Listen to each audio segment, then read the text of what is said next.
ಎಲ್ಲರಿಗೂ ನಮಸ್ಕಾರ.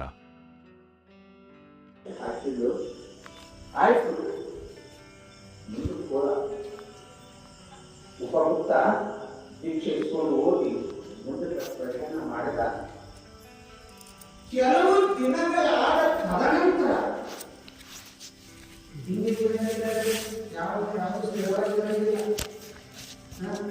ಯಾವುದು ನಾವು ಏನು ಮಾಡ್ತಾವೆ ಅನ್ನೋದು ಸ್ಥಿರ ಇಲ್ಲ.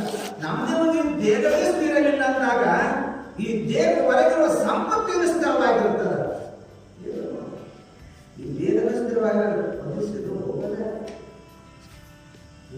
ಹಾಗೆ ಆ ಸ್ತ್ರೀಯರಿಗೆ ಏನಾಗ್ತದೆ, ಎಷ್ಟ ಸ್ತ್ರೀಯರಿಗೆ ಅಂದ್ರೆ ಒಂದು ಭಯಾನಕವಾದ ರೋಗ ಬಂತಾಗ್ತಿದೆ ಆ ಸ್ತ್ರೀಯರಿಗೆ. ಆ ರೋಗ ಬಂದ ಕೂಡಲೇ ಆ ಹೊರಗಿನ ಜನ ಏನಿದ್ರಲ್ಲ ಆಕೆಯನ್ನ ಹೊಡೆದು ಹೊರಗೆ ಹಾಕಿದ್ರು. ಯಾವಾಗ ರೋಗ ಬಂದ ಕೂಡಲೇ ಮನೆಯನ್ನು ಕಸಬಹುದು, ಸಂಪತ್ತು ಕಸಬಹುದು, ಈಕೆಯನ್ನು ಹೊಡೆದು ಮೈಯೆಲ್ಲ ಹೊಡೆದಿದ್ದಾರೆ, ಮೈಯೆಲ್ಲ ಹಣ್ಣನ್ನು ಹಾಕಿದ್ದಾರೆ, ರಕ್ತ ಬರ್ತಾ ಇದೆ. ತಂದು ರಸ್ತೆ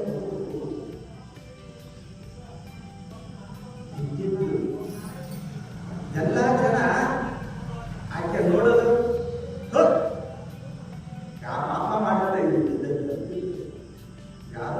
ನೀರು ಕೇಳಿದ್ರು, ನೀರು ಕೊಡ್ತಾ ಇರಲಿಲ್ಲ. ಆಕೆಯ ಕಣ್ಣಕ್ಕೆ ಸಹ ನೋಡಿದಾಗ ಹಂಗಾರ ಹೋಗ್ತಿತ್ತು. ನೋಡಿ, ಎಲ್ಲ ಚಲೋ ಇದ್ದಾಗ ಎಲ್ಲರೂ ಬಂದ್ರಾಕಿ ಮನೆಗೆ, ಯಶಸ್ವಿ ಮನೆಗೆ ಬಂದರು. ಈಗ ರಸ್ತೆಯನ್ನು ಬಿದ್ದಿದ್ದಾರೆ, ಮತ್ತಷ್ಟು ನೀರು ಕೊಡ್ರಿ ಅಂತ ಕೇಳ್ತಾರೆ, ಯಾರು ನೀರು ಕೊಡ್ತಾ ಇಲ್ಲ.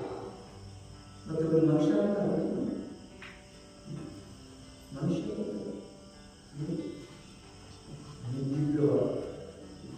ಉಪಯುಕ್ತ ಯಾವುದೋ ಒಂದು ಊರಿಗೆ ಅದರ ಬಂದ ನೋಡ ಯಾರೇ ಆಗಲಿ ಕಷ್ಟದಲ್ಲಿ ಅದರಂದ್ರೆ ದುಃಖದಲ್ಲಿ ಅದರಂದ್ರೆ ಒಂದಿಷ್ಟು ಸಹಾಯ ಮಾಡೋದು ಅದು ನಮ್ಮ ಧರ್ಮ. ಯಾರೇ ಉಪಯುಕ್ತ ಆ ಯಶಸ್ವಿಯನ್ನು ನೋಡಿದ ಮೈಯೆಲ್ಲ ರಕ್ತ ಆ ದುಃಖದ ನೆಲದ ಮೇಲೆ ಬಿದ್ದು ಆಕೆಗೆ ಭಯಾನಕ ಒಂದಿಷ್ಟು ನೀರು ಕೊಡ್ರಿ, ನೀರು ಕೊಡ್ರಿ, ನೀರು ಕೊಡ್ರಿ ಅನ್ನೋದು ಯಾರು ಬಂದು ನೀರು ಕೊಡ್ರಿ. ಉಪಯುಕ್ತ ತನ್ನ ಕಮಂಡಲಗಳಿಗೆ ನೀರಿಟ್ಟು ಆಕೆಗೆ ಬಾಯಿ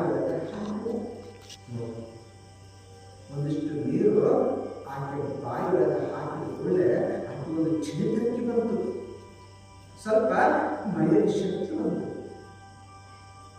ಅವಾಗ ಎದ್ದು ಕೂಡಲೇ ಆ ಉಪಯುಕ್ತನನ್ನು ನೋಡ್ತಾಳೆ. ಅವತ್ತು ನೀನು ಉಪಯುಕ್ತನಲ್ಲೇನೋ ಅಂತ ಕೇಳಿದ್ದವರು.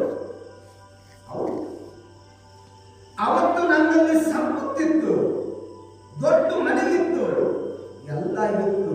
ಅವತ್ತು ಬಾ ಅಂದ್ರೆ ನೀನು ಬರಲಿಲ್ಲ. ಅವತ್ತಿಗೆಲ್ಲ ಇತ್ತು, ಬರಲಿಲ್ಲ. ಇವತ್ತು ಏನು ಇಲ್ಲ, ಬಂದಿಲ್ಲ ಅನ್ನಕ್ಕೆ. ಏನು ಇಲ್ಲದಾಗ ಬರವನ ಆಪತ್ತ ಬಂದು, ಏನಿಲ್ಲದಾಗ ಬರಬಹುದು. ಈಗ ನಿನ್ನ ಸಂಪತ್ತು ಹೋಗ್ಯದ, ನೀನು ಎಲ್ಲಿ ಬಿದ್ದಿದ್ದೀ? ರಸ್ತೆಯ ಪಕ್ಕದಲ್ಲಿ ಬಿದ್ದಿದ್ದೀಯ. ಆವಾಗ ನೀನು ನನ್ನನ್ನು ಒಳಗ ಬಾ ಅಂತ ಕರೆದಿ, ಆಗ ನಾ ಬರಲಿಲ್ಲ. ಈಗ ನೀನು ರಸ್ತೆಗೆ ಬಿದ್ದಿದಿ, ನಿನ್ನ ಯಾರು ಎತ್ತುಕೊಳ್ಳಲ್ಲ, ನಾನು ನಿನ್ನನ್ನು ಮೇಲಕ್ಕೆ ಎತ್ತುತ್ತೀನಿ ಅಂದ. ಉಪಯುಕ್ತ ಆಕೆಯನ್ನು ಮೇಲಕ್ಕೆ ಎತ್ತಿದ, ಹೇಳಿದ, ಯಾವುದು ಸ್ಥಿರ ಅಂತ ತಿಳ್ಕೊಂಡಿದೆಯೋ ಅದು ಒಂದರಿಂದ ಒಂದು ಸಮಯದಿಂದ ಇದು ನಮ್ಮ ಕಡೆ ಲಕ್ಷ್ಯ ಬೇಕಿದ್ರು. ನಾವು ಲಕ್ಷ್ಯದಲ್ಲಿ ಯಾವಾಗ ಯಾವುದು ಸ್ಥಿರ ಅಂತ ತಿಳ್ಕೊಂಡಿವಿ ಅದು ಒಂದಿಲ್ಲ ಒಂದು ಹೋಗ್ತದೆ. ಸ್ಥಿರವಾಗಿರುವಂಥದ್ದು ಒಂದರ ಅದನ್ನು ಹಿಡಿದ್ರೆ ಮುಕ್ತ ಸ್ವರೂಪನೇ ಆಗ್ತೀವಿ ಅಂತ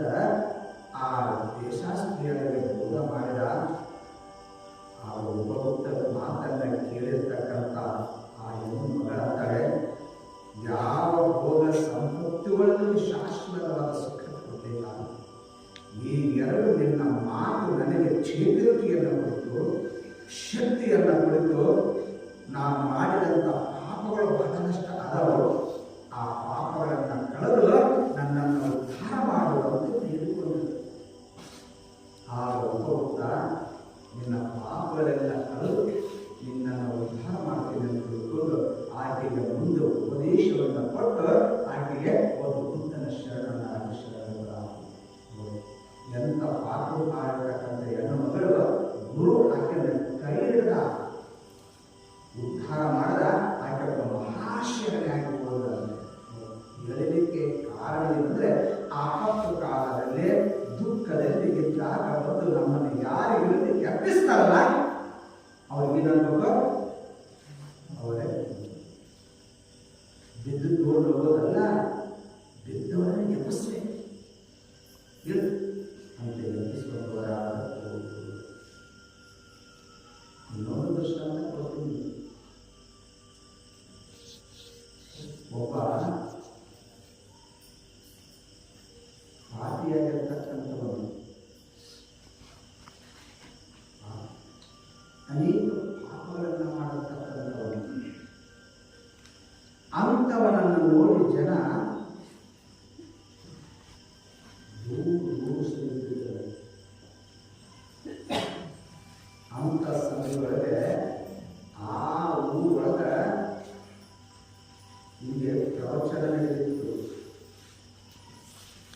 ಅನೇಕ ಜನ ಅಲ್ಲಿಗೆ ಬಂದು ಪುರಾಣವನ್ನೇ ಕೇಳುತ್ತಿದ್ರು, ಶಾಸ್ತ್ರ ಕೇಳುತ್ತಿದ್ರು. ಅಲ್ಲಿರ್ತಕ್ಕಂಥ ಪುರಾಣ ಕೇಳಿ ಜನ ಹೋಗ್ತಿದ್ರು. ಆ ಊರು ಹೊರಗಿರ್ತಕ್ಕಂಥ ಒಬ್ಬ ವಿಶಸ್ತ್ರೀಯರಂದು ಇವರು ದಿವಸ ಎಲ್ಲಿ ಹೋಗ್ತಾರೆ ಆಕೆ ಕೇಳ್ಕೊಂಡ್ರು. ಇವರು ದಿವಸ ಎಲ್ಲಿ ಹೋಗ್ತಾರೆ, ಏನ್ ಮಾಡ್ತಾರೆ, ಇಷ್ಟೆಲ್ಲ ಜನ ಅಲ್ಲಿ ಹೋಗ್ತದ ಏನ್ ಕೇಳ್ತಾರ?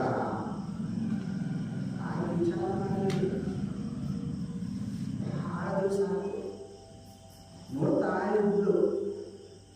ಒಂದು ದಿವಸ ಏನು ಮಾಡಿದ್ರು ಅಂತಂದ್ರೆ, ನಾನು ಹೋಗಿ ಪ್ರವಚನವನ್ನ ಕೇಳಬೇಕು ಅಂತಂದಾಗಿ ಪ್ರವಚನ ಕೇಳಬೇಕು. ಏನು ಅವರು ಹೇಳ್ತಾರಂತ ಎರಡು ಮಾತು ಕಿವಿಗೆ ಬಂದು ಜನಂಗೆಲ್ಲ ಕೂತಿತ್ತು. ಬುದ್ಧ ಪ್ರವಚನ ಮಾಡ್ತಿದ್ದ. ನೋಡು, ಬುದ್ಧ ಶರಣ ಬುದ್ಧ ವಾಕ್ಯಗಳನ್ನು ಹೇಳ.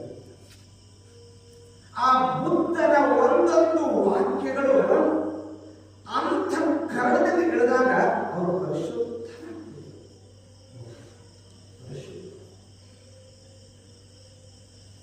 ಎಲ್ಲರೂ ಕೂತುಕೊಂಡಾಗ ಆ ಎಡಮಗಳು ಬಂದು ಕೂತರು. ಎದಕ್ಕೆ ಬಂದಿದ್ರು? ಶಾಸ್ತ್ರ ಬಂದಿದ್ದಾರೆ. ನೋಡಿ ಏನು ಹೇಳ್ತಾರೆ. ಆಗ ಅಕ್ಕಪಕ್ಕದ ಜನ ಇದ್ರಲ್ಲ,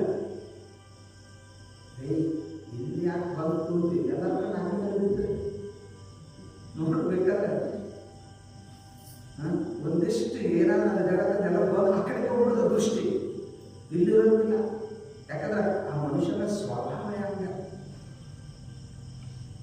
ಬಂದು ಕುಂತಿದ್ದು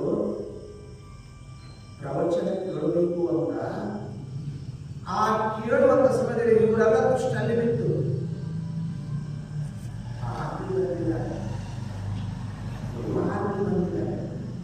ಮಾಡಬಾರದ ಪಾಪಗಳು ಮಾಡಿದ್ದಾರೆ. ಇಲ್ಲಿ ಯಾಕೆ ಬಂದು ಎಲ್ಲರೂ ಆ ಕಡೆ ಹೋಗೋದು, ದೃಷ್ಟಿ ಆ ಕಡೆ ಹೋಗೋದು. ಬುದ್ಧ ಹೇಳ್ತಿದ್ದಲ್ಲ, ಆಕೆ ಲಕ್ಷ ಪಟ್ಟು ಕೇಳಿದ್ದು. ಆಕೆ ದಿವಸ ಪ್ರವಚನಕ್ಕೆ ಬಂದಾಗ ಕಳೆದ್ರಿ ಎಲ್ಲೋ ಒಂದು ದಿವಸ ಬಂದಂತೆ ಹೆಣ್ಣು ಇವು ದಿವಸ ಬಂದಿದ್ರೆ ಹೇಳಿಲ್ಲ. ನೋಡಿ, ಅದು ಆಕಸ್ಮಿಕ, ಅದು ಯೋಗ ಅದಕ್ಕೆ ಯೋಗ ಇದ್ರೆ ಆ ಮನುಷ್ಯನ ಬದಲಾವಣೆ ಮಾಡ್ತದಂತ. ಆ ಬುದ್ಧ ಏನು ಹೇಳುತ್ತಿದ್ದ ಮಾತು ಅಂದ್ರೆ, ಯಾರ್ಯಾರು ಎಂತ ಪಾಪಗಳನ್ನೇ ನೀವು ಪಡಿತೀರಿ ಅಂತ. ಒಳ್ಳೆಯದು ಮಾಡಬಹುದು, ಕೆಟ್ಟದ್ದು ಮಾಡಬಹುದು. ಒಳ್ಳೆಯದು ಮಾಡಿದ್ರೆ ನಿಮಗೆ ಒಳ್ಳೆಯದಾಗ್ತದ, ಉತ್ಕೃಷ್ಟ ಮಾತ್ರ, ಬೇರೆ ಏನೂ ಇಲ್ಲ, ಏನಿಲ್ಲ. ಎರಡು ಮಾತು ಮಾತ್ರ ಕೊಡೋದ ಅಂತ ನೋಡಿ, ಮನುಷ್ಯ ಬರೋದಾಗ್ತದೆ. ನೀವು ಒಳ್ಳೆಯದನ್ನ ಮಾಡ್ರಿ, ಒಳ್ಳೇದಾಗ್ತದ. ಯಾರು ಕೆಟ್ಟದ್ದು ಮಾಡ್ತೀರಿ ನಿಮಗೆ ಕೆಟ್ಟದಾಗ್ತದ ಅಂತ ಹೇಳಿದ. ಆ ಎಲುಬುಗಳು ಗೊತ್ತಿಲ್ಲಲ್ಲ, ಯಾಕಂದ್ರೆ ನಾನು ಬರೀ ಕೆಟ್ಟದ ಮಾಡಿದ ಅಂದ್ರೆ ನಾ ಮಾಡಿದ್ದೇನೆ, ಬರೀ ಕೆಟ್ಟದ ಮಾಡಿದ್ದೀನಿ, ನಾನು ಯಾವುದು ಒಳ್ಳೇದು ಮಾಡಿಲ್ಲ, ನಾವು ಬದುಕಬಾರ್ದು ಅಂತ ಯಾಕ ಪಾಪ ಮಾಡಿಬಿಟ್ಟೀನಿ. ಈ ಬುದ್ಧನ ಮಾತು ಎಷ್ಟು ಕಿವಿಕೊಳ್ಳಾಗಿರೋದು ನನ್ನನ್ನು ಉದ್ಧಾರ ಮಾಡುತ್ತೆ. ನನ್ನನ್ನು ಈ ಪಾಪದಿಂದ ಯಾರೆಂದುಕೊಳ್ಳೋದ, ನನಗೆ ಎಲ್ಲರಿಗೂ ಬೇಡಾಗಿ ಬಿಟ್ಟಿದ್ದೀನಿ, ಎಲ್ಲರೂ ನನ್ನನ್ನು ತಿರಸ್ಕಾರ ಮಾಡ್ತಾ ಇದ್ದಾರೆ, ನನ್ನನ್ನ ಯಾರು ಸಹ ನೋಡ್ತಾ ಇಲ್ಲ. ಮತ್ತೆ ಇಷ್ಟಾದ ಮನುಷ್ಯನ ಗಂಡ ಹಾಕತ್ತೇವೆ, ಅಲ್ಲೇ ನೀವು ಮನೆಯಲ್ಲಿದ್ದಾಗ ಯಾರು ಮಾತಾಡ್ತಿಲ್ಲ, ಯಾರು ಮೊದಲನೇ ಬದುಕಿದ್ದೇನೆ ಅಂತರ್ತೇವೆ. ಮೊದಲು ಇನ್ನು ಬದುಕೋದು ಏನಾದ ಸತ್ತ ಸುಖವಾಗಿರ್ತೇವೆ ಅಂತನವ. ಯಾರು ನನ್ನ ಮಾತಾಡ್ಸಲ್ಲ, ಯಾರು ನನ್ನ ಹತ್ರ ಬಂದು ಕೂಡಲ್ಲ ಅಂದ್ರೆ ಮನುಷ್ಯನಿಗೆ ಒಂಥರ ನೋವು ಆಗ್ತದ, ದುಃಖ ಆಗ್ತದ. ಆಗ ನಾನು ಹೋಗಿ ಸಾಯೋದು ವಿಚಾರ ಮಾಡಿ ಸತ್ತದ. ಆಕಸ್ಮಿಕವಾಗಿ ಆ ಹೆಣ್ಣು ಬೆಳಿಗ್ಗೆ ಎದ್ದು ನದಿಯೊಳಗೆ ತಾಯಿ ಪ್ರಾಣ ಕಾಪಾಡಬೇಕಂತ ಪಟ್ಟಿದ್ಲು. ನಾವೇನೋ ಒಂದು ಚಿತ್ರಕ್ಕೋಸ್ಕರ ಪ್ರಾಣ ಕಳ್ಕೊಳ್ತೀವಿ. ಹುಡುಗರು ಪರೀಕ್ಷೆ ಒಳಗೆ ಬರೆದು ಫೇಲ್ ಆಗ್ತಾರ, ಆಕಸ್ಮಿಕ ಫೇಲ್ ಆಗೋದೆ, ಫೇಲ್ ಆದ್ರೂ ಪಾಸ್ ಹಾಕೋದು ತಿಳ್ಕೊಡ್ರಿ. ಜೀವನದಲ್ಲಿ ಎಲ್ಲರೂ ಸರಿ ಪಾಸ್ ಆಗಂಗಿಲ್ಲ. ಯಾವ ಫೇಲ್ ಆಗಿರ್ತಾರ ಅವನಿಗೆ ಅನುಭವ ಆಗಿರ್ತದ, ಇದನ್ನು ತಿಳ್ಕೊಬೇಕು ನಾವು. ಆ ಫೇಲಾದ ಹುಡುಗರಿಗಾಗಲಿ ಹುಡುಗಿಗಾಗಲಿ ಮನ ಬಂದಂಗ ಆ ಹುಡುಗಿಗೆ ಬೈದು ಬಿಟ್ಟ ಅದೇನಂತದೆ, ಅಲ್ಲಿ ಪಕ್ಕ ಮನೆ ನೋಡು, ಆ ಹುಡುಗಿ 100ಕ್ಕೆ 80% ತಗೊಂಡಾಳ, ನೀನ್ ತಗೊಂಡಿದ್ದಿ 45. ನಾವು ಆ ಮಗುವಿಗೆ ಸುಚ್ಚು ಮಾತುಗಳ ಆಡಿದಿವಂತಂದ್ರೆ ಆ ಮಗು ಅನ್ಕೊಳ್ಳುತ್ತದ ನಾನು ಎಲ್ಲರಿಗೂ ಕನಿಷ್ಠ ಆಗಿಬಿಟ್ಟೆನಲ್ಲ, ಎಲ್ಲರೂ ನನ್ನನ್ನ ಹೀನ ದೃಷ್ಟಿಯಿಂದ ನೋಡ್ತಾರಲ್ಲ ಅಂತ ತಿಳ್ಕೊಂಡು ಮನಸ್ಸಿಗೆ ನೋವು ಮಾಡಿಕೊಂಡು ಅದು ಪ್ರಾಣ ಕಳ್ಕೊಳ್ಳುತ್ತದೆ. ಎಷ್ಟೋ ಮಂದಿ ಪ್ರಾಣ ಹತ್ಯೆ ಮಾಡ್ಕೊಂಡಾಗದ್ರಿ. ನೀವು ಬೇಕಾದ್ರೆ ಪೇಪರ್ ನೋಡ್ರಿ, SLC ರಿಸಲ್ಟ್ ಬರಕ್ ಆಗ್ತೈತೆ ಅಂದ್ರೆ ಪೊಲೀಸರೇ ಎಲ್ಲಿರ್ತಾರೆ, ಒಳದಂಡಿಗೆ ಕೆರೆದಂಡಿಗೆ ಇರ್ತಾರೆ. ಯಾಕ ಇವು ಫೇಲ್ ಆಗಬೇಕು, ಒಲೆ ಹಾಕ್ಬಿಡ್ತಾವ ಅಂತ ಪ್ರಾಣ ಕಳ್ಕೊಳ್ತಾವ. ಎಷ್ಟೋ ಮುರ್ಲಕ್ಕಂಡವದಾವ ನೋಡ್ಬೇಕು, ಒಂದಿಷ್ಟು ಫೇಲ್ ಆಗಿದ್ದಕ್ಕ ಮತ್ತೆ ನೀನು ಫೇಲ್ ಆಗಿದೆಯಲ್ಲ, ಮತ್ತೆ ಪಾಸ್ ಆಗಕ್ಕೆ ಬರ್ತದ, ಪ್ರಾಣ ತೆಗೆದುಕೊಳ್ಳಕ್ಕಾಗುತ್ತಾ? 1 ಕೋಟಿ ರೂಪಾಯಿ ಕೊಟ್ಟು ಪ್ರಾಣ ತಗೊಂಡ್ರೆ ಬಂತು, ಈ ತರ ಆಗೋದಿಲ್ಲ. ಅದಕ್ಕೆ ಆ ಮಕ್ಕಳಿಗೆ ನಾವು ಧೈರ್ಯ ಇರಬೇಕು, ಧೈರ್ಯ ಇರಬೇಕು. ತಂದೆ ತಾಯಿಗಳಾದವರು ಮತ್ತೆ ಅವರಿಂದ ನಾವು ಆ ಮಗುವಿಗೆ ಮಾತು ದುಃಖ ಕೊಟ್ಟಿವಂದ್ರೆ ಆ ಮಗು ಏನ್ ಮಾಡಿ, ಯಾರು ಪಾಪ ಕೇಳೋದು ಮಾತು ನೋಡಮ್ಮ ಏನಾಗಿದ್ದೀವಿ ಆಗೋಲ್ಲ, ಮತ್ತೆ ನೀನು ಪರೀಕ್ಷೆ ಕಟ್ಟಿಕೊಂಡು ಪಾಸ್ ಆಗು. ಎಷ್ಟಾದ್ರೂ ಧೈರ್ಯ ಬರ್ತದಿಲ್ರಿ, ಎಷ್ಟಾದ್ರೂ ಆ ಮಗು ಪ್ರಾಣ ಮತ್ತೆ ಪರೀಕ್ಷೆ ಕಟ್ಟಿಕೊಂಡು ಪಾಸ್ ಆಗ ನೋಡವ, ಪಾಸ್ ಆಗ ಮುಂದೆ ಓದು, ಚೆನ್ನಾಗಿ ಓದು. ಏನೋ ದೊಡ್ಡ ನೌಕರಿ ಮಾಡುವಂತ ಮಗು ಉದ್ದೇಶನ ಕೊಡ್ರೆ ಆ ಮಗು ಅಂತದ ನಾನು ಏನಾದ್ರೂ ಮಾಡಬೇಕು ಅಂತ ಅವನಿಗೆ ಬರ್ತದ. ಮನಸ್ಸಿನೊಳಗ ಭಾವನೆಗಳ ಬದಲಾಗ್ತದ. ನನ್ನ ಮೇಲೆ ತಂದೆ ತಾಯಿಗಳು ಎಷ್ಟು ಪ್ರೀತಿಗಿಟ್ಟಾರೋ ನಾನು ಮುಂದೆ ದೊಡ್ಡವಳಾದ ಮೇಲೆ ನನ್ನ ತಾಯಿ ತಂದೆ ತಾಯಿ ನಾನು ನೋಡ್ಕೋಬೇಕಂತ ಭಾವನೆ ಬರ್ತದ. ಇದು ತಂದೆ ತಾಯಿಗಳಾದ ಕೆಲಸ ಮಾಡಬೇಕು. ತಂದೆ ತಾಯಿ ಬಹಳ ದೊಡ್ಡ ಕೆಲಸ.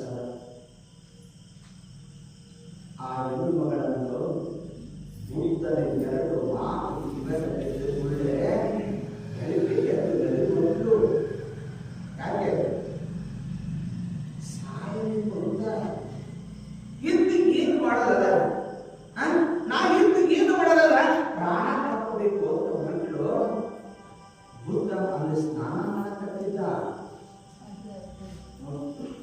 ಬುದ್ಧ ಸ್ನಾನ ಮಾಡಕತ್ತಿದ್ದ.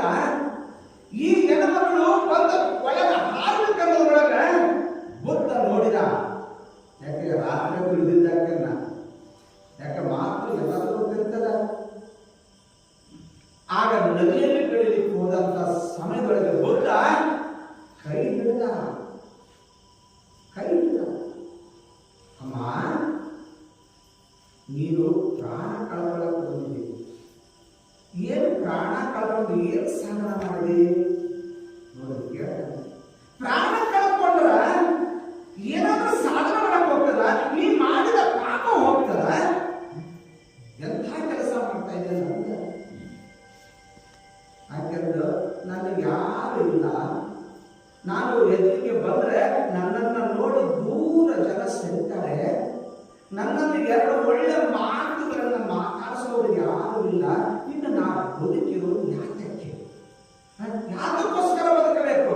ನೋಡ್ರಿ, ಅದೇ ಮನೆಯೊಳಗ ತಂದೆ ತಾಯಿಗಳನ್ನ ಮಗ ಆದವನು ಬಂದು ತಂದೆ ತಾಯಿಗಳನ್ನ ಮಾತಾಡಿಸ್ಕೊಂಡ್ರೆ ತಂದೆ ತಾಯಿಗೆ ಎಷ್ಟು ದುಃಖ ಆಗ್ತದೆ. ಅವ್ರು ಏನು ಕೊಡೋದು ಬೇಡ, ಮಗ ಏನು ಕೊಡೋದು ಬೇಡ. ಬಂದ್ಬಿಡ, ಅವ್ವ ಊಟ ಆಯ್ತಾ ಇಷ್ಟೇ ಕೇಳಿದ್ರೆ ಆನಂದ ಆಗ್ತದೆ. ನೋಡಿ, ಬೇಡ ತಾಯಿಗೆ ಆಗಬೇಕು. ಅವ ಆರಾಮದಿಯಾ, ಊಟ ಮಾಡಿ ಯಾಕಷ್ಟಲ್ಲೇ ಹೊಟ್ಟೆ ತುಂಡೆ ಹಾಕತ್ರಿ. ಯಾರು ಮಾತಾಡ್ತಾರೆ? ಮಗನ ಮಾತಾಡಲ್ಲ. ಹೊಟ್ಟೆ ತುಂಬಿದ್ರಿ ಮಗ ನನ್ನ ವಿಚಾರ ಮಾಡಿ. ಅದೇ ಮಗನಾದ ತಾಯಿ ತಂದ್ರೆ ಮಾತಾಡ್ತಾ ಹೋದ್ರೆ ಏನಾಗತ್ತೆ? ನನ್ನ ಮಗ ನನ್ನ ಬಗ್ಗೆನೂ ವಿಚಾರಿಸಲಿಲ್ಲ, ಒಂದು ಎರಡು ಮಾತನ್ನು ಹೇಳಿಲ್ಲ, ಹಾಗೆ ಬರ್ಬೋದಲ್ಲ ಅಂತ ಮನಸ್ಸಿನೊಳಗೆ ದುಃಖ ಆಗ್ತದ. ಏನಿದ್ರು ತೋರು ಏನು ಬರೋದರ. ನೀವು ಏನು ಮನೆಗಿರೋದು ಬೇಡ, ರೊಟ್ಟಿ ಚೆಟ್ಟಿದ್ರು ಚಿಂತಿಲ್ಲ. ಎರಡು ಮಾತು ಒಳ್ಳೆಯ. ಆ ಎರಡು ಒಳ್ಳೆಯ ಮಾತು ಮನುಷ್ಯರನ್ನು ಬದುಕಿಸ್ತದ. ಒಂದು ಅದ್ಭುತ ಶಕ್ತಿ ಅದಲ್ಲ. ಹಾಗೆಯೇ ಆ ಪ್ರಾಣ ಕಳ್ಕೊಳ್ಳಿಕ್ಕೆ ಹೋದಂತ ಹೆಣ್ಣು ಮಗಳಿನ ಹಿಡಿದು, ಅಮ್ಮ ಪ್ರಾಣ ಕಳ್ಕೋಬೇಡ. ಈ ನೀನು ಮಾಡಿರ್ತಕ್ಕಂಥ ಪಾಪಗಳಿಗೆ ಒಂದು ಪ್ರಾಯಶ್ಚಿತ್ತ ಐತಿ ಅಂತ ಐತಿ. ಮಾಡ್ಕೊಳ್ಳೋದಕ್ಕೂ ಪ್ರಾಯಶ್ಚಿತ್ತ ಅದು. ಅದನ್ನ ಕಳ್ಕೊಳಕ ಬರ್ತದ. ಪ್ರಾಣ ಕಳ್ಕೋಬೇಡ ಅಂತ ಹೆಂಗ್ ಕಳ್ಕೊಳ್ಳೋದು? ಪಾಪ ನಾವು ಮಾಡಿದ ಪಾಪ ಎದ್ ಕಳ್ಕೊಳ್ಳಿ. ನಾವೇನ್ ಮಾಡ್ತೀವಿ? ನಾವು ಏನೇನೋ ಪಾಪ ಮಾಡಿ ಪುಣ್ಯಕ್ಷೇತ್ರಕ್ಕೆ ಹೋಗ್ತೀವಿ, ಹೌದಿಲ್ಲ? ಕಾಶಿಗೆ ಹೋಗ್ತೀವಿ, ಪುಣ್ಯಕ್ಷೇತ್ರದ ಗಂಗೆ ಅವೆಲ್ಲ ನದಿಗಳಿಗೂ ಸ್ನಾನ ಮಾಡ್ತೀವಿ. ನಮ್ಮ ಪಾಪ ಹೋಗತ್ತೆ ಎಲ್ಲೋ ಕಡೆ. ನಿಮ್ಮ ಪಾಪ ಎಲ್ಲಿ ನೀರಿನ ಬಳಿಗೂ ಹೋಗೋದಿಲ್ಲ. ಹಾಗೆ ಪಾಪ ಎಲ್ಲಿ ಹೋಗ್ತದ ಅಂತಂದ್ರೆ, ಎಲ್ಲ ಸಾಧು ಸಂತರ ಅದರ ಅವರ ದರ್ಶನ ಮಾಡಿ ಪಾಪ ಹೋಗ್ತದ. ಪಾಪ ಗಂಗೆಯಲ್ಲಿ ಮುಳುಗಿದ್ರೆ ನಿನ್ನ ಪಾಪ ಅದು ಮಣ್ಣಿನ ಹೆಂಟಿ ಏನು ಅಂತ ಅವರು, ಅದು ಮಣ್ಣಿನ ಹೆಂಟಿ ಆದ್ರೆ ಕಲ್ತದ. ನೀ ಮಾಡಿದ ಪಾಪ ಅದರೊಳಗೆ ನೀರು ಮುಳುಗಿದ್ರೆ ಕಲಗ್ತದೆ. ಅವಾಗ ಏನು ಮಾಡಿ ಅಂದಾಗ, ನೀನು ಪವಿತ್ರ ಮನಸ್ಸಿನಿಂದ ನೋಡು. ಪವಿತ್ರ ಮನಸ್ಸು ಅಂತಾರೆ, ಅಪವಿತ್ರ ಪವಿತ್ರ ಎರಡು ಶಬ್ದದ ಇದೆ. ಪವಿತ್ರ ಅಂದ್ರೆ ಏನು? ಒಳ್ಳೆಯ ಭಾವನೆ, ಶುದ್ಧವಾದ ಭಾವನೆ. ಯಾರನ್ನ ನೋಡಿದ್ರು ಅವನನ್ನು ಒಳ್ಳೆ ಭಾವನೆಯಿಂದ ನೋಡ್ತಾನಲ್ಲ, ಅವನ ಮನಸ್ಸು ಪರಿಶುದ್ಧದ ಅಂತ ತಿಳ್ಕೊಳ್ತೇವೆ. ಈಗ ನಾವು ಚಲೋ ನೀರು ಕುಡ್ತೀವಿ, ಏನು ಘಟ ನೀರು ಕುಡ್ತೀವಿ.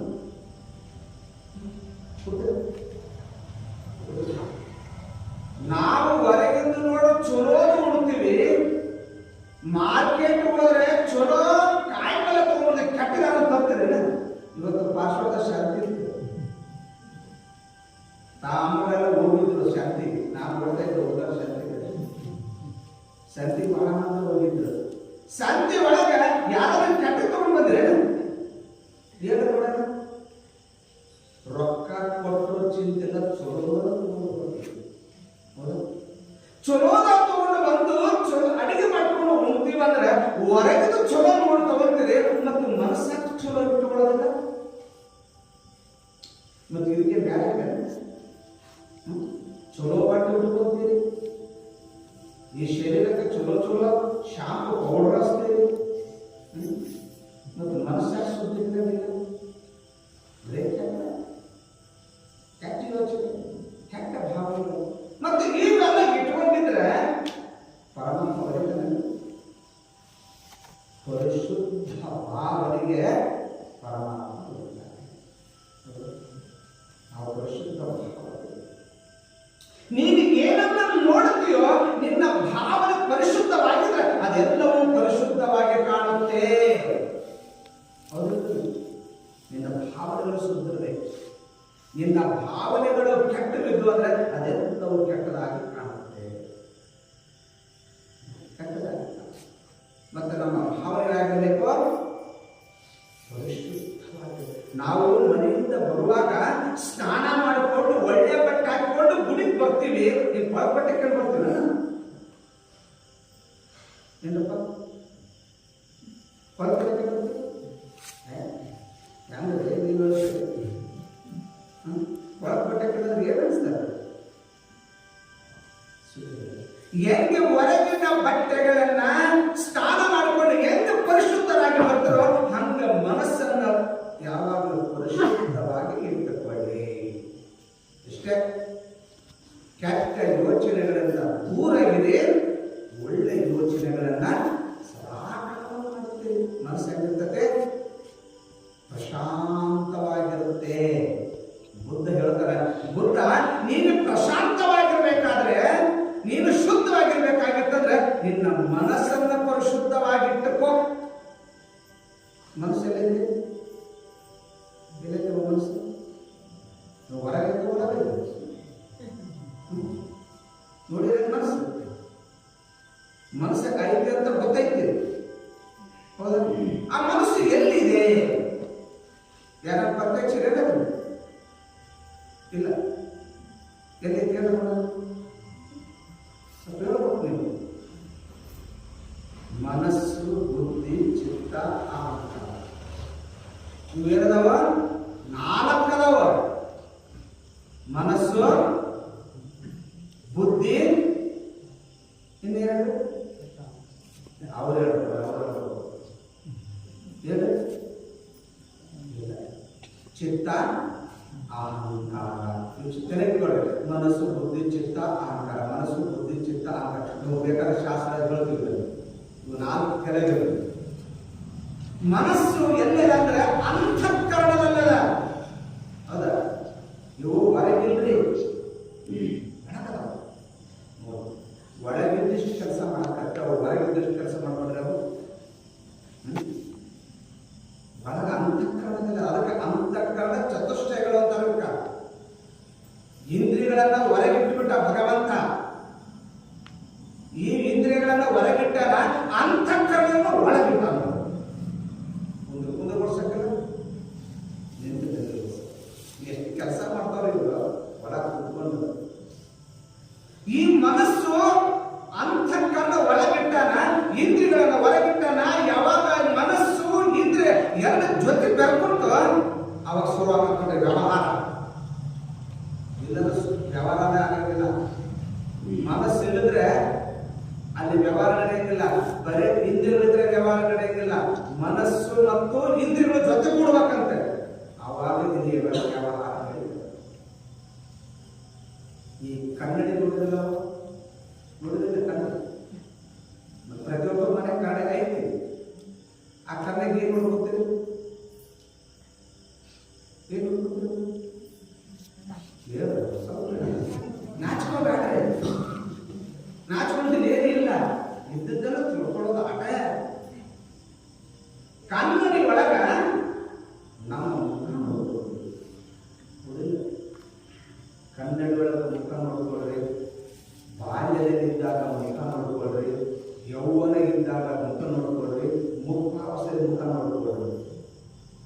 ಕಣ್ಣಿಗೆ ಏನು ತೋರಿಸ್ತದೆ? ನಮ್ಮನ್ನ ತೋರಿಸ್ತದ. ನೋಡು, ನಾವು ಕನ್ನಡಿ ಮೇಲೆ ಮುಂದೆ ನಿಂತಾಗ ನಮ್ಮನ್ನು ತೋರಿಸ್ತದೆ, ಬೇರೆ ತೋರಿಸ್ತದೆ. ಕನ್ನಡಿ ಸ್ಥಿರವಾಗ್ಯದ, ಅದೇನು ಬದಲಾಗಿರ್ತದೆ. ಬದಲಾದ ಯಾರು? ನಾವು ಬದಲಾಗಿದ್ದೀವಿ. ಕನ್ನಡಿ ಯಾರು ಬಂದ್ರೆ ಅವ್ರ ಮುಖ ತೋರಿಸ್ತಾರೆ. ಹಾಗೆ ನಮ್ಮ ಅಂತಃಕರಣ ಅನ್ನುವಂಥ ಒಂದು ಕನ್ನಡಿ, ಅಂತಃಕರಣ ಅನ್ನುವಂಥದ್ದು ಕನ್ನಡಿ. ಆ ಕನ್ನಡಿಯೊಳಗೆ ಆತ್ಮನ ಪ್ರತಿಬಿಂಬದ ಬಿಂಬದ ಅಲ್ಲಿ ಗೋಚರ ಆಗ್ತದೆ. ಅದು ಒಳಗಿಷ್ಟೆಲ್ಲ ಮನಸ್ಸು ಒಳ್ಳೆಯದು ಮಾಡಿಸ್ತೈತಿ, ಏನ್ ಮಾಡಿಸ್ತೈತೆ? ಕೆಟ್ಟದ್ದು ಮಾಡಿಸ್ತೈತೆ. ಪಕ್ಕ ತಿಳ್ಕೊಂಡ್ರೆ ನೋಡಿ, ಒಳ್ಳೇದು ಮಾಡಿಸೋದು ಕೆಟ್ಟದ್ದು ಅದು ಮನಸ್ಸರೇ ಮಾಡಿಸೋದು. ಮತ್ತೆ ಯಾವ ಮಾಡಂಗಿಲ್ಲ. ಅದು ಈ ಮನಸ್ಸು ಹೆಂಗಾಗದಂದ್ರೆ ಅದು ಯಾವಾಗಲೂ ಹಿಂದೆ ಜೊತೆ ಕೂತ್ಕೊಂಡು ಹೊರಗೆ ನನ್ನ ಮಗ ಬಹಳ ಚಲೋ ಇದ್ರಿ, ಯಾರಂದ್ರೆ ಮಗ ಬಹಳ ಚಲೋ ಇದ್ರಿ. ಈಗ ಮಗ ಮನಸ್ಸು ಕೆಡಿಸ್ಕೊಬೇಕಂದ್ರೆ ಅಂತ ಮನಸ್ಸು ಎರಡರ ಒಂದಕ್ಕೆ ಆದ್ರಲ್ಲ. ಒಂದು ಒಳ್ಳೆ ಮನಸ್ಸು, ಒಂದು ಕೆಟ್ಟ ಮನಸ್ಸು. ಮನಸ್ಸು ಕೆಡಿಸ್ಕೊಳ್ಳೋರು ಒಂದ ಮನಸ್ಸ ಇರೋದು, ಒಂದ ಮನಸ್ಸದ ಎರಡು ಮನಸ್ಸಾಗದ. ಒಂದು ಕೆಡಿಸ್ಕೊಂಡಾಗ ಮತ್ತೆ ಅದ ಕೆಡಿಸ್ಕೊಂಡ್ರೆ ಸುತ್ತ ಮಾಡ್ಕೊಳಕ್ ಬರುತ್ತಿಲ್ಲ, ಬರ್ತತಿಲ್ಲ. ಮನಸ್ಸು ಕೆಡಿಸ್ಕೊಂಡಿದ್ದನ್ನ ಮತ್ತೆ ಶುದ್ಧ ಮಾಡ್ಕೋಬಹುದು. ಅದಕ್ಕೆ ನೀನು ಮನಸ್ಸು ಶುದ್ಧ ಆಗಬೇಕಾಗಿತ್ತಂದ್ರೆ ದೇವರ ಸಂಘ ಮಾಡು, ಮಹಾತ್ಮರ ಸಂಘ ಮಾಡು, ಒಳ್ಳೆಯವರ ಸಂಘ ಮಾಡು. ಮನಸ್ಸು ಅದ ಬದಲಾಗ್ತೈತಿ.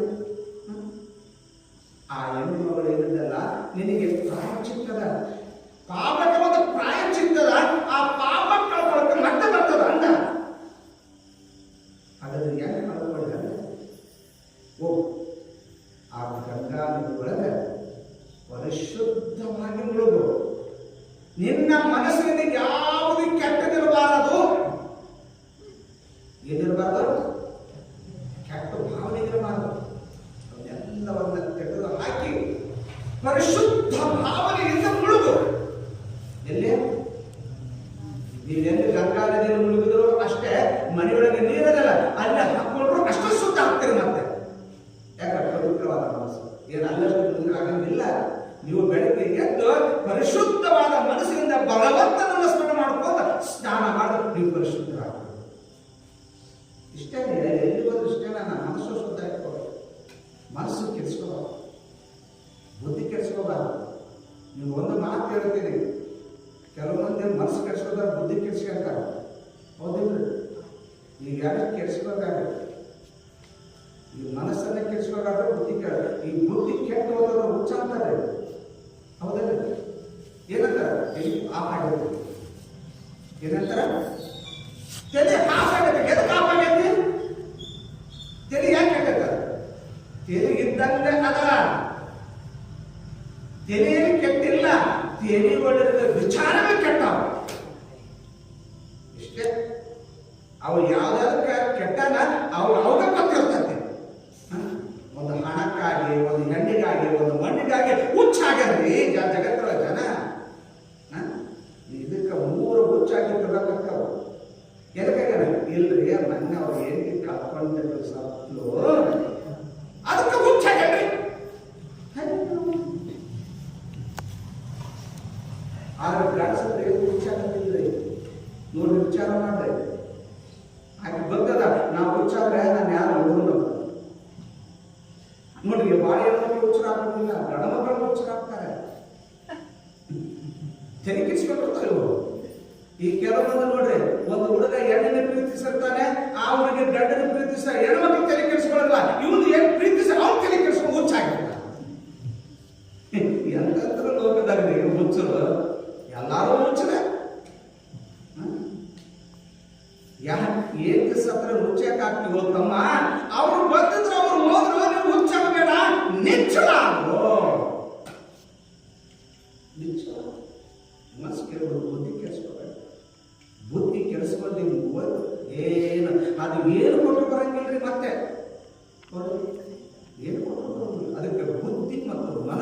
ಈ ಎರಡು ನಿಮ್ಮ ಕೈಯಲ್ಲಿ ಇರಲಿ, ಜಗತ್ತೇ ನಿಮ್ಮ ಕೈಯೊಳಗಿರ್ತದೆ. ನೋಡ್ರಿ, ವಿಚಾರ ಮಾಡ್ರಿ. ನೀವು ಯಾರು ಹಂಗಿದ್ರೆ ಒಂದಿಷ್ಟು ಒಳ್ಳೆ ಮಾತು ಹೇಳ್ರಿ. ಹುಚ್ಚ ಹುಚ್ಚ ತರ ಕಲ್ಲು ಹೋಗದ ಅವ ಹುಚ್ಚ ಹುಚ್ಚ ಹುಚ್ಚದ ಹುಚ್ಚ ಹಾಕ್ಬಿಡ್ತಾನ. ನೋಡ್ರಿ, ಮನಸ್ಸ ಹುಚ್ಚ ಮಾಡಿಸೋದು. ಒಬ್ಬ ಸುಮ್ಮನೆ ದಾರ ಹೋಗ್ತಿರ್ತಾನವ, ಹುಚ್ಚ ಬಂದ ಇಷ್ಟಂಡ್ರಿ ಎಲ್ಲಾರು ಹುಚ್ಚ ಹುಚ್ಚ. ಅವ ಚಲೋ ಹುಚ್ಚ ಹಾಕ್ಬಿಡ್ತಾನ್ರಿ. ಯಾಕೆ ಅವನ ಕಡೆ ಭ್ರಮಣ ಹೋಗ್ತೈತೆ ಅಂದ್ರೆ ನಾವೇ ಆ ಜನರನ್ನ ಹುಚ್ಚಿಡಿಸ್ತೀವಿ. ಅವನು ಹುಚ್ಚಾಗಿರ್ರಿ. ನೋಡಿ, ವಿಚಾರ ಮಾಡಿ. ಎಂತೆಂಥ ಜಗತ್ತೊಳಗೆ ಎಂತೆಂಥ ಜನ ಐತ್ರಿ. ಅದಕ್ಕೆ ವಿಚಾರ ಮಾಡ್ರಿ. ವಿಚಾರ ಮಾಡ್ಬಿಟ್ಟು ನೀವು ಆ ಜನರು ನಿಧಿ ಒಳಗೆ ಮುಗಿದ್ರು, ಹೊರಗಡೆ ಬಂದು ಬುದ್ಧನ ಹತ್ತಿರ ಕೈ ಜೋಡಿಸಿ ನಿಂತುಕೊಂಡು ಆಶೀರ್ವಾದ ಮಾಡಿದ. ನೀನು ಪರಿಶುದ್ಧನಾದಿ, ಇನ್ನು ಮುಂದೆ ನಿನಗೆ ಪಾಪವೇ ಇಲ್ಲ. ನೋಡು, ಗುರು ಆಕೆಯನ್ನು ಪರಿಶುದ್ಧರನ್ನಾಗಿ ಮಾಡಿದ. ಎಲ್ಲ ಪಾಪಗಳಿಂದ ಆಕೆಯನ್ನು ತೊಳೆದ. ಹಾಗೆ ಮನುಷ್ಯ ಕೆಟ್ಟ ವಾಸನೆಗಳಿಂದಲ್ಲ ಎಲ್ಲ ಹೋದವರು ಪರಿಶುದ್ಧರಾದ. ಹಂಗ ತಿರುತ್ತ ಕಾಶಿಗೆ ಹೋಗಿದ್ರು. ಸಂಚಾರ ಮಾಡ್ತಾ ಮಾಡ್ತಾ ಕಾಶಿಗೆ ಹೋದ್ರು. ಕಾಶಿ ಒಳಗೆ ಜನ ಎಷ್ಟು ಜನ ಬಂದಿರ್ತಾರೆ. ಹೋಗೋದು ಮುಗುಳ್ಕೊಳ್ಳೋದು ಗಂಗೆ ಮಾಡೋದು, ಮುಗುಳ್ಕೊಳ್ಳೋದು ಗಂಗೆ ಹೋಗೋದು. ಎಷ್ಟು ಜನ ಇರ್ತಾರೆ ನೀವು ನೋಡಿ. ಎದಕ್ಕೆ ಬಂದಾರ ಅವರು? ಕಾಶಿ ಒಳಗೆ ಪಾಪ ತೊಳ್ಕೊಳ್ಬೋದ, ಮತ್ತೆ ಬಡವ ಪಾಪನ ಮಾಡಿ ಬಂದಿರ್ತಾವ. ಮತ್ತೆ ಪಾಪ ಹೊಡೆದ್ರೆ ಮತ್ತೆ ಕಟ್ಕೊಡ ಬಂದಿರ್ತಾವಲ್ವ. ಆಕೆ ಓದು ಕಾಶಿ ಒಳಗೆ ಎಲ್ಲ ಕಾಶಿ ವಿಶ್ವನಾಥನ ದರ್ಶನ ಮಾಡಿಕೊಂಡು ಗಂಗೆಯೊಳಗೆ ಸ್ನಾನ ಮಾಡಿಕೊಂಡು ಬರ್ತಾ ಇದ್ರು. ಶಿವಪಾದಗಳು ವಿಚಾರ ಮಾಡಿದ್ರಂತ. ಕೈಲಾಸದಲ್ಲಿ ಶಿವಪಾದಗಳು ವಿಚಾರ ಮಾಡಿದಂತ ಇಲ್ಲಿಗೆ ಆ ಪಾರ್ವತಿ ಕೇಳಿದಂತ, ಏನ್ರಿ ಪರಮಾತ್ಮ, ಎಷ್ಟು ಜನ ಈ ನನ್ನಿಂದ ದರ್ಶನಕ್ಕಾಗಿ ಬರ್ತಾ ಇದ್ದಾರೆ, ಏನು ಪುಣ್ಯ ಏನು, ನೀನು ಅವರೆಲ್ಲರನ್ನ ಉದ್ಧಾರ ಮಾಡ್ತೀರಿ ಅಂತ ಪರಮಾತ್ಮಗ ಪಾರ್ವತಿ ಅಂದಾಗ ಪರಮಾತ್ಮ ಅಂದಂತ ಅವರು ನನಗಾಗಿ ಬರ್ತಾ ಇಲ್ಲ, ಅವ್ರಿಗಾಗಿ ಅವ್ರು ಬರ್ತಾರ. ನೋಡ್ಬೇಕ, ಪರಮಾತ್ಮಗೋಸ್ಕರ ಯಾರು ಬಂದಿಲ್ಲ. ನಾವು ಪರಮಾತ್ಮ ಬೇಡಕ್ಕೆ ಬಂದಿವಿ ಹೊರತು ಪರಮಾತ್ಮನ ವಶ ಮಾಡ್ಕೊಳ್ಳೋದು ಯಾರು ಬಂದಿಲ್ಲ. ನಾವು ಅವಾಗ ನಿಮ್ಮ ಪರೀಕ್ಷೆ ಮಾಡ ನಂದ ಪಾರ್ವತಿ, ನೀವು ಹೇಳೋ ಮತ್ತು ಸತ್ಯ ಅಸತ್ಯನ ನೋಡೋಣ. ಪರಮಾತ್ಮ ಅಂದ, ಇಬ್ಬರು ಭೂಲೋಕಕ್ಕೆ ಹೋಗೋಣ. ಇಬ್ಬರು ಭೂಲೋಕಕ್ಕೆ ಹೋಗೋಣ. ಭೂಲೋಕಕ್ಕೆ ಹೋದಾಗ ನಾನು ಸ್ವಲ್ಪ ನಿನಗೆ ಹೇಳ್ತೀನಿ ಏನಂತ. ನಾನು 98 ವರ್ಷದ ಮುದುಕನಾಗ್ತೀನಿ. ಎಷ್ಟು ವರ್ಷ? 98 ವರ್ಷದ ಮುದುಕನಾಗ್ತೀನಿ. ನನ್ನ ಮೈ ತುಂಬ ರೋಗ, ಎಲ್ಲ ಕೀಲು ರಕ್ತ. ನೀನು 16 ವರ್ಷದ ಹುಡುಗಿ ಆಗ್ಬೋದು, ಯೌವನ. ನಾನು ಅಲ್ಲೇ ಮಕ್ಕೊಂಡಿರ್ತೀನಿ, ನೀನು ಅಲ್ಲೇ ಕುಳಿತುಕೊಂಡು ನಾ ಹೇಳಿದಾಗ ನೀನು ಮಾಡ.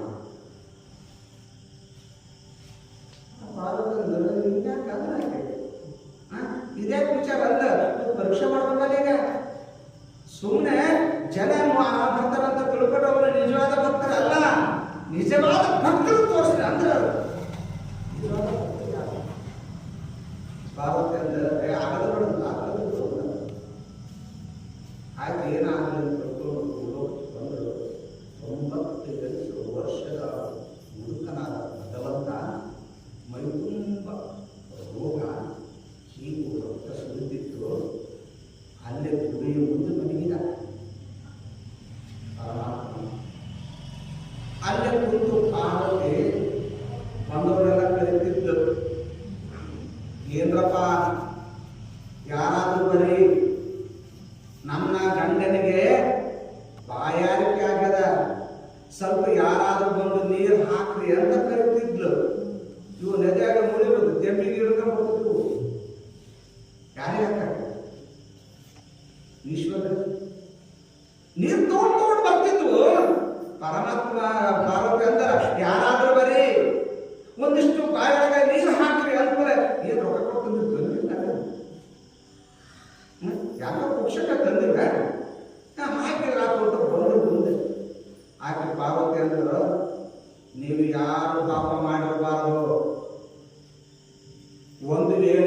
ನಿಮ್ಮಲ್ಲಿ ಏನಾದರೂ ಪಾಪ ಇದ್ರ ಏನಾದರೂ ನಿಮ್ಮಲ್ಲಿ ಪಾಪದ ದೋಷ ಇದ್ರ ನೀರು ಹಾಕಿ ನನ್ನ ಗಂಟೆ ರೋಗ ನಿಮಗೆ ಬರ್ತೈತೆ. ಯಾಕಂತಾರ ಒಳ್ಳೆಪ್ಪ ನಾನು ಈಗ ಗುರಿ ಮಾಡ್ಕೊಂಡಿದ್ದೀನಿ, ನನ್ನ ಹೆಂಡತಿ ಮನೆಗೆ ಈಗ ಹೋದಕ್ಕೋ ನಾನೇ ಮನೆಗೆ ಹೋದ ನನ್ನ ಹೆಂಡತಿ ಸಿಗಲಾರ್ದ ನಾನು ಏನು ಮಾಡ್ಬೋದು. ನಾನು ಈಗ ಒಂದು ಉದ್ಯೋಗ ಹುಡ್ಕೊಂಡಿದ್ದೀನಿ, ಆ ಉದ್ಯೋಗದ ಮತ್ತೆ ಈ ರೋಗ ತಗೊಂಡು ಹೋದ್ರೆ ನಾನು ಉದ್ಯೋಗದ ಕರ್ಕೊತಾರೆ ಕಳಿಸ್ಕೊತಾರೆ. ನೀರು ಹಾಕೋದು ಬೇಡ, ಈಕೆ ರೋಗ ತಗೊಂಡು ಇದು ರೋಗ ತಗೊಂಡು ಬೇಡ. ಬೆಳಗಿನಿಂದ 4 ಗಂಟೆವರೆಗೆ ಪಾರ್ವತಿ ಕಲಿತಾ ಇದ್ದಾಳೆ. ಬರೀ ನನ್ನ ಗಂಡನಿಗೆ ನೀರು ಹಾಕಿರಿ, ನೀರು ಹಾಕಕ್ಕೆ ಬಂದ್ರೆ ಪಾರ್ವತಿದ್ದು ನಿನ್ನಲ್ಲಿ ಪಾಪದ ದೋಷ ಇರಬಾರದು. ಹಂಗಿತ್ತಂದ್ರೆ ನನ್ನ ಗಂಡ ಬಂದಾಗ ನೀರು ಬರ್ತಾ ಇರ್ತೀವಿ,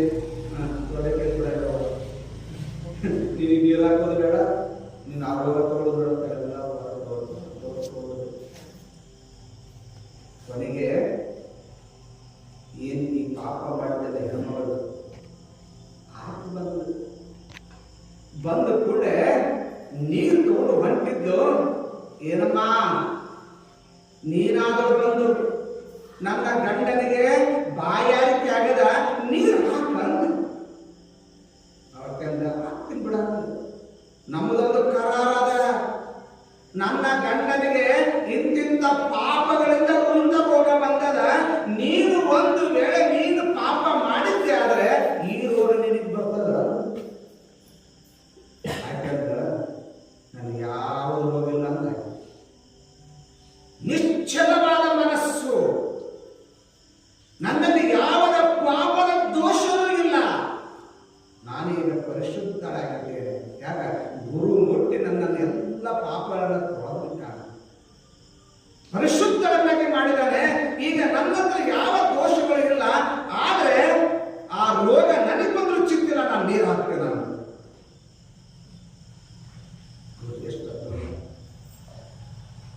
ಇಷ್ಟೊಳಗೆ ನೀರನ್ನು ಹಾಕೋದು ಸಾಕ್ಷಾತ್ ಶಿವಪಾರ್ವತ ಪ್ರತ್ಯಕ್ಷರಾಗಬೇಕು. ಇವರಿಗೆ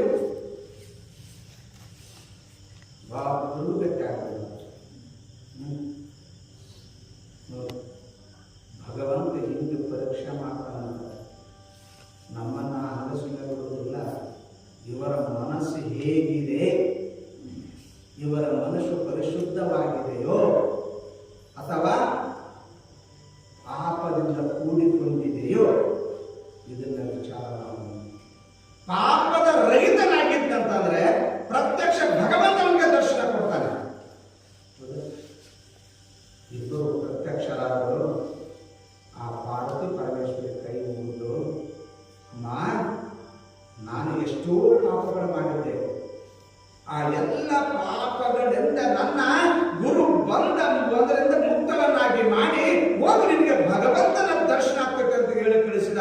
ಸಾಕ್ಷಾತ್ ಕಾಶಿ ವಿಶ್ವನಾಥನ ಸನ್ನಿಧಾನದೊಳಗೆ ಶಿವಪಾರ್ವತಿ ಪ್ರತ್ಯಕ್ಷರಾಗಲ್ಲ, ನನ್ನ ಅದು ಜನ್ಮ ಪುಣ್ಯವೇ ಅಂತಂದಾಗಿ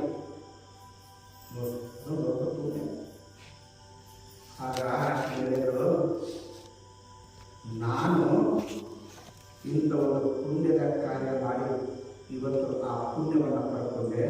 ಯಾರು ನಾನು ಬೆಳಗಿನಿಂದ ಮಲ್ಕೊಂಡ್ರು ಯಾರು ಬಂದು ನನ್ನ ನೋಡಲಿಲ್ಲ, ಒಂದಿಷ್ಟು ನೀರು ಹಾಕಲಿಲ್ಲ, ಹಂಗೆ ಎಲ್ಲ ಹೊರಟು ಹೋದರು. ಆದರೆ ಒಬ್ಬ ಹೆಣ್ಣು ಮಗಳು ಮಾತ್ರ ನನಗೆ ಬಂದು ನೀರು ಹಾಕಿ ಆ ರೋಗ ನನಗೆ ಬಂದರೂ ಚಿಂತಿಲ್ಲ, ನಾನು ಸ್ವೀಕಾರ ಮಾಡ್ತಾರೆ ಅಂತ ತಿಳ್ಕೊಂಡು ನನ್ನ ಬಾಯಲ್ಲಿ ನೀರು ಹಾಕಿದ್ರೆ ಆಕೆ ನಿಜವಾದ ಭಕ್ತಳು ಅಂತ ಆಕೆ ದರ್ಶನ ಕೊಟ್ಟು ಸಾಕ್ಷಾತ್ ಪರಮಾತ್ಮ ವಿಲಾಸ ಹೇಳಲಿಕ್ಕೆ ಕಾರಣ ಏನು ಅಂತಂದ್ರೆ ನಮ್ಮಲ್ಲಿ ಭಾವಗಳು ಶುದ್ಧ, ನಮ್ಮ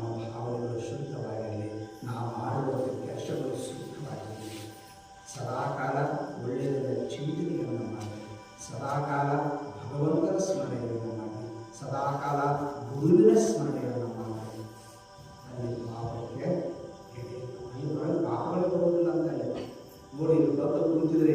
ಹೆಂಗೆ ಕುಂತಿರಿ ಅಂತಂದ್ರೆ ನಿಮ್ಮ ಮನಸ್ಸು ಎಷ್ಟು ಪವಿತ್ರ ಆಗದ, ನಿಮ್ಮ ಭಾವನೆ ಹಾಗದ ಅಂದ್ರೆ ನನ್ನ ಮನಸ್ಸಿನೊಳಗೆ ಇಲ್ಲಿ ಬಂದ ತಕ್ಷಣ ಎಲ್ಲ ಪಾಪ ಸಿದ್ಧಾಪ ಭಾಗ ಹೊರಗದವ. ಎಲ್ಲಿ ಕುಂತಾವ? ಅಲ್ಲಿ ಹೊರ ಕುಂತಾವ ಅಂತವ. ಯಾವ ಬರ್ತೀವಿ ನೀ ಬಿಟ್ಟು ಹೊರಗೆ ಬಾನ ಬರ್ತೀನಿ ಅಂತ ಬರ್ತಾವ. ಇವ್ರು ಅವ್ ಹಾಕಿದ್ರು ಕುಂತವಿದ್ರು ಹೊರಗವ.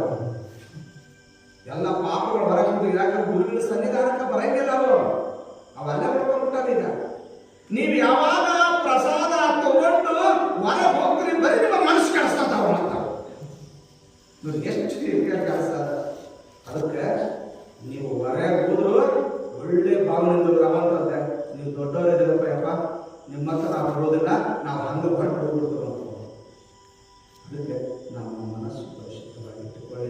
ಸದಾ ಕಾಲ ಭಗವಂತನ ಸ್ಮರಣೆಯನ್ನು ಮಾಡಿ, ಸದಾ ಕಾಲದಷ್ಟು ಒಳ್ಳೆಯ ಚಿಂತನೆಗಳನ್ನು ಮಾಡಿ. ಈ ಧಾರ್ಮಿ ಗೊತ್ತವಲ್ಲ ಎದರ ಗೊತ್ತವರು ಟಿವಿಯಾಗ ಟಿವಿ ನೋಡಿ ನೋಡಿ ನೋಡಿ ಸಂಸಾರ ಕೆಟ್ಟ ವಯವ ನೋಡಬೇಕಾದ್ರೆ ಮನೆಗೆ 3 ಬಾಗಿಲು ಹೋಗ್ತದೆ, ಧಾರಾವಾಹಿ ಇರ್ತದೆ, 4 ಬಾಗಿಲು ಮಾಡ್ತಾವ. ಧಾರಾವಾಹಿ ನೋಡಿ ನೋಡಿ ನೋಡಿ ನಮ್ಮ ಮನಸ್ಸು ಕೆಟ್ಟ ಹೋಗಿ ಅವರಂತರಕ್ಕೆ ನಾವೀಗ ನೋಡಿ ಎಷ್ಟು ಭಾವನೆ ಬದಲಾಗ್ಯಾವ. ಅದಕ್ಕೆ ತಾಯಿಯಂದ್ರೆ ದಯವಿಟ್ಟು ಧಾರಾವಾಹಿ ನೋಡಬೇಡ. ನಿಮ್ಮ ಮನಸ್ಸು ಪರಿಶುದ್ಧ ಆಗಿರ್ಬೇಕಾಗಿತ್ತು, ನಿಮ್ಮ ಮನೆ ಚೊರ ಇರ್ಬೇಕಾದ್ರೆ ಮತ್ತೆ ಧಾರಾವಾಹಿಗಳು ನೋಡಕ್ ಬಿಡೋದು. ಎಂದು ನೀವು ಧಾರಾವಾಹಿಗಳು ನೋಡಕ್ ಬಿಡ್ತೀರಿ ಅವತ್ತು ನಿಮ್ಮ ಮನೆ ಶುದ್ಧವಾಗಿರ್ತದೆ. ಎಲ್ಲರಿಗೆ ಧಾರಾವಾಹಿ ನೋಡ್ಕೊತ ಹೋಗ್ತೀರಿ ಎಲ್ಲರೂ ದೂರ ದೂರ ದೂರದರಾಗ್ತಾರೆ. ಮತ್ತಿದು ಬೇಕಾ? ನೀವೇ ಪ್ರಶ್ನೆ ಮಾಡಿಕೊಳ್ಳಿ. ನಿಮ್ಗಂತ ಹೇಳಿದೆ ದೂರದೃಷ್ಟಿ ಇದಾರೆ ಪಂಡಿತರು, ಇವ್ರ ಕೈಯಲ್ಲಿ ಮೊಬೈಲ್. ಈ ಮೊಬೈಲ್ ಒಳಗೆ ಎಲ್ಲ ಇರ್ತದೆ. ಟಿವಿಯಾಗ ನಿಮ್ಗೆ ಬರೀ ಒಂದು ಧಾರಾವಾಹಿ ನೋಡ್ಕೊಂಡು ಕೂತಿರ್ತೀರಿ. ಇವ್ರ ಮೊಬೈಲ್ ಎಲ್ಲ ಶುರು ಇರ್ತಾವ. ನೋಡ್ಬಾರ್ದನ್ನು ನೋಡ್ತಾವ, ಕೇಳಬಾರ್ದನ್ನು ಕೇಳ್ತಾವ. ಮೊಬೈಲ್ ನೋಡಿ ಬ್ಯಾಡ್ರಿ ಅಂತ ನಾನು ಅನ್ನೋದಿಲ್ಲ. ಮೊಬೈಲ್ ಒಳ್ಳೇದದ ಕೆಟ್ಟದದ. ಈ ಮೊಬೈಲ್ ಬಂದು ಎಲ್ಲ ಮನಸ್ಸು ಕೆಡಿಸ್ಬಿಟ್ಟಾವ. ಹೌದಿಲ್ಲ? ಹುಡುಗರ ಮನಸ್ಸು ಕೆಡಿಸ್ಯಾವ, ಹುಡುಗರ ಮನಸ್ಸು ಕೆಡಿಸ್ಬಿಟ್ಟಾವ. ನೋಡ್ರಿ, ಯಾರು ಹತ್ರ ಹೆಚ್ಚು ಮೊಬೈಲ್ ಹಿಡ್ಕೊಂಡು ಕುಂತಿರ್ತಾರ ಅವರೆಲ್ಲ ಕೇಳ್ತಾರ. ಒಂದು ಪುಸ್ತಕ ಹಿಡ್ಕೊಂಡಿರೇನು ಯಾರ ಮೊಬೈಲ್ ಹಿಡ್ಕೊಂಡಷ್ಟು ಸಮಯ ಯಾರಾದ್ರೂ ಪುಸ್ತಕ ಹಿಡಿದಿದ್ದೀರಾ? ಪ್ರಶ್ನೆ ಮಾಡ್ಕೊಡ್ರಿ. ಕ್ವಶನ್ 0. ಎಲ್ಲ ಕೈ ಮೊಬೈಲ್ ಇರ್ತದೆ.